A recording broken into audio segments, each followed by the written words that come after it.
Драган Богдановски беше на таа листа за ликвидација и меѓутоа мислам дека тука клучна улога одигра Тошо Шкартов и предложи да тој биде спасен со тоа што ќе биде донесен до земјата, бидејќи Драган Богдановски немаше терористички активности.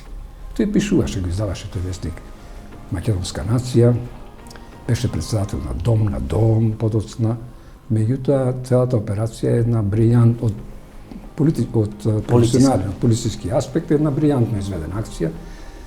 Иако го чува неколку служби, тој е уапсен во Париз и преку неколку граници донесен во Скопје и му е судена. Кои служби го чуваат? 78 година е иначе операцијата. Кои служби? Служби го чувале сите, и БНД, и француската служба, и други служби.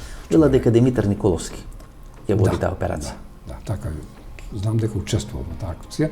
Исто учествувале еден од легендите на службата. Да, Димитар Николовски го сметат за еден од Димитар Митко Николовски. Најголемите професионалци, подоцна станува и шеф на јавна безбедност, прв човек на службата за јавна безбедност. А меѓутоа самата акција, например, на Драган учествуваат и дури имам 2 или 3 медицински сестри кои што бризгале тие инекции за успивање за на Драган Богдановски. Како е донесен Драган Богдановски? Значи со 3 медицински сестри го успиваат? Не, прво учествуваат 4 или 5 оперативци. Преку еден соработник од Кратово воспоставен е контакт дека овие се патриоти и така натаму, они пијат. Во даден момент ве го совладале, Драган бил јак. Искокнуваат,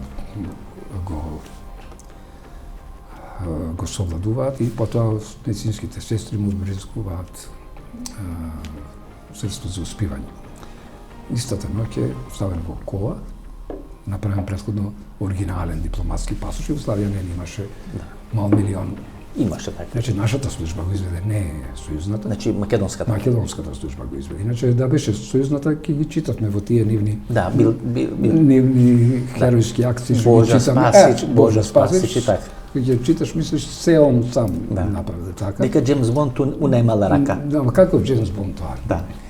Не е така. Да бе помлади и Украина ќе бе, сега ќе рече. Службата не работеше на тој принцип, значи сите акции беа колективно дело, се нормално имаше некои што беа ги презема најризичните акции, но секој даваше придонес, не може еден да рече и јас бев тој што. И со кола во носителско?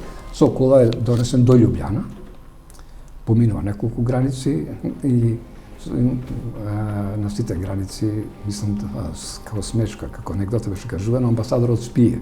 Он седна во скапа кола со амбасадорски таблици. Значи, како амбасадор Како амбасадор го носат.